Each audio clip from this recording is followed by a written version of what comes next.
Hello everyone. चलिए मैं फिर से हाजिर हूँ आपके सामने एनसीईआरटी का पार्ट 6 लेकर चैप्टर 6। चलिए स्टार्ट करते हैं। When high speed wind blow over houses, जब तेज़ हवाएं घर की छतों पे चलती हैं तो वो क्या करते हैं, एक लो प्रेशर एरिया क्रिएट करती हैं। और जो हाई स्पीड विंड्स होती हैं वो कॉम्पेंट करती हैं, प्रेशर को रिड्यूस करने की कोशिश करती हैं। जब एयर प्रेशर हमारा छतों पे above the roof of the house क्या हो जाता है, कम हो जाता है, then the pressure below off, तो प्रेशर डिफरेंस क्या आ जाता है, लार्ज आ जाता है, रूफ से आ जाती हैं, वीक पड़ जाती हैं। दे मे बी ब्लोन आउट, इस वजह से वो क्या हो जाता है, आपकी उड़ के चली जाती हैं। That's why it is easier safer to keep door and window of the house open during the storm with high speed wind. अब इसलिए कहते हैं कि जब आंधी या तूफान आए ना तो आपको अपने घर की खिड़कियाँ दरवाजे खुले छोड़ देने चाहिए। When the same wind move over the roof, जब यही हवाएं छत की तरफ चलती हैं आपकी थ्रू द हाउस, तो प्रेशर डिफरेंस अंदर की तरफ और जो छत के ऊपर लग रहा है वो क्या हो जाता है, रिड्यूस्ड हो जाता है, बैलेंस हो जाता है। ये हमें मदद करता है कि जो रूफ है हमारी साथ में उड़ के ना जाए। You must have experience that when high speed winds blow during the storm, जब हम देखते हैं कि जो तेज हवाएं होती हैं तूफान के समय जब वो चलती हैं, they are sometimes accompanied by thunder and lightning, तो अपने साथ क्या करती हैं, बिजली और रोशनी लेके आती हैं। अब स्टॉर्म, थंडरस्टॉर्म और लाइटनिंग क्या होता है?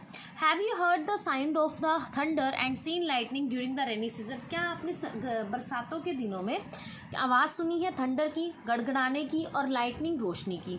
Yes, the sound of thunder is so frighten, जो थंडर का जो बिजली कड़कने की आवाज़ है वो बहुत डराने वाली है। Usually there is a heavy rainfall, वो कब आती है, जब बहुत तेज़ बारिश होती है।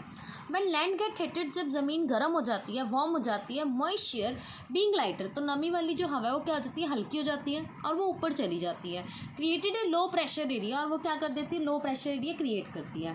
जो कूलर एयर होती है, जो surrounding how pressure area flows to take place, तो हवा क्या हो जाती है, गेट हीटेड एंड राइज, हवा क्या हो जाती है, गर्म हो जाती है और ऊपर की तरफ चली जाती है। कंटिन्यूसली प्रोसेस होती है इस विंड सर्कुलेशन की वजह से।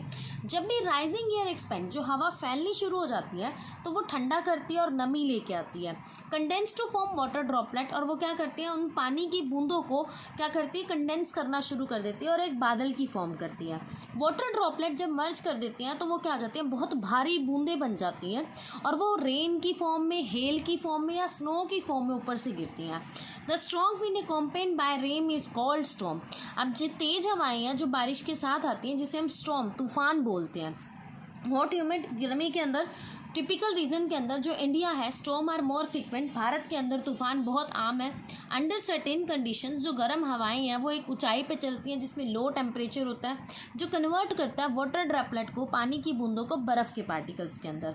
तो हम क्या कहते हैं, स्ट्रॉन्ग विंड्स ब्लो अपवर्ड, जो तेज़ हवाएं हैं वो ऊपर की तरफ, और downward facilitate rubbing between water droplet, वो क्या करती हैं, आपकी रब करती हैं पानी की बूंदों को एंड आइस पार्टिकल्स को। You have learned in the chapter exploring forces when two object are rub against each other, जब क्या करते हैं, दो ऑब्जेक्ट एक दूसरे पे रब होते हैं तो दे गेट चार्ज, वो चार्ज हो जाते हैं। In this case strong wind blown upward and downward and rubbing against each other, जब ये तेज हवाएं एक दूसरे को क्या करती हैं, रब करती हैं ऊपर की तरफ और नीचे की तरफ, तो वो क्या करते हैं, एक स्टैटिक इलेक्ट्रिक चार्ज जनरेट करती हैं क्लाउड्स के ऊपर। तो ये जो पॉजिटिव चार्ज है वो लाइटर होता है आइस पार्टिकल में, अपवर्ड ऊपर की तरफ, और लोअर पार्ट ऑक्यूपाई क्या करता है आपका क्लाउड्स के अंदर। नेगेटिव चार्ज हैवियर होता है जिसमें पानी की बूंदें होती हैं और वो लोअर पार्ट की तरफ होता है। ये जो चार्ज सेपरेशन है क्लाउड्स का टेक प्लेस होता है, इसमें नेगेटिव चार्ज क्या होता है, लोअर पार्ट में होगा और वो क्लोजर होता है ग्राउंड के, जिस वजह से वो क्या होता है, नियर बाई ऑब्जेक्ट जैसे ट्रीज हैं, बिल्डिंग है, इन पे क्या होता है, बिकम ए पॉजिटिव चार्ज, इनमें क्या होता है, positive charge. Normally air act as an electrical insulator, आमतौर पे जो हवा है वो एक इंसुलेटर की तरह काम करती है। Does not let opposite charge meet, ये अपोजिट चार्ज को मीट नहीं करने देती।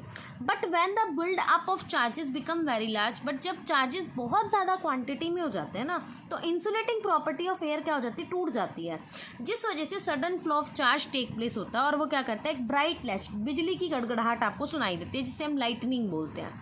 लाइटनिंग अकर होती है opposite charge collide with in a cloud, जब बादल के अंदर अपोजिट चार्ज एक दूसरे के साथ टकराते हैं, बिटवीन क्लाउड्स या between cloud and the ground. Lightning rapidly होती है, हीट अप द ग्राउंड, आप आपके ग्राउंड पे काजिंग करती है एयर टू एक्सपेंड, जब ये हवा को फैलाती है और एक लाउड साउंड क्रिएट करती है ना, दैट इज थंडर।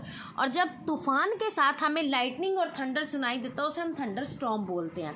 आइसोलेटेड और लोकलाइज थंडरस्टॉर्म होता है जिसे हम sometimes various region of India में देखते हैं। थंडरस्टॉर्म के बहुत सारे नाम हैं, जिसे कालबोशेक वेस्ट बंगाल में, बिहार में, झारखंड में और आसाम में उसे बोर्डीसिलिया बोला जाता है। They occur before the arrival of monsoon, ये मानसून से पहले आते हैं। खरीफ फसल इनमें क्रॉप की जाती है। केरला, कर्नाटका, तमिलनाडु में इसे मैंगो शावर में बोला जाता है और ये रिपनिंग ऑफ आम को खट्टा करने में मदद करते हैं। लोकल थंडरस्टॉर्म कर्नाटका के अंदर ये कॉफ़ी प्लांट को ग्रोथ के लिए सबसे इंपॉर्टेंट है। लाइटनिंग क्या होती है? डेंजरस होती है। It can be dangerous. जो लाइटनिंग होती है वो बहुत ख़तरनाक होती है। ये कई बार आग भी लगा सकती है, बिल्डिंग को डैमेज भी कर सकती है और कुछ जला भी सकती है और ह्यूमन और एनिमल्स की डेथ भी कर सकती है। We must take necessary precautions, protect our self from lightning. इसलिए हमें लाइटनिंग से बचने के लिए कुछ प्रिकॉशन, सावधानियाँ बरतनी चाहिए। जब भी लाइटनिंग हो तो टॉल ऑब्जेक्ट्स, लंबे ऑब्जेक्ट से दूर रहना चाहिए। Low lying open area, couch down, minimise contact with the ground, कम से कम ग्राउंड से कॉन्टैक्ट होना चाहिए। Do not lie down flat, कभी भी ज़मीन पर लेटना नहीं चाहिए। Avoid using an umbrella and metallic rod, कभी भी अम्ब्रेला का, मेटेलिक रोड का इस्तेमाल नहीं करना चाहिए। If you are in water, अगर आप पानी में हो तो यू गोट आउट, आपको उससे बाहर आ जाना चाहिए। If you are inside bus और car, you are comparatively safer, but आप बस या कार में हो तो आप क्या हो? कंपैरेटिवली सेफर हो। होप सो आज का शॉर्ट आपको अच्छे समझ आया होगा। कल के शॉर्ट के अंदर हम क्या करेंगे, इसका नेक्स्ट पार्ट डिस्कस करेंगे और इस चैप्टर को वाइंड अप करेंगे। Thank you.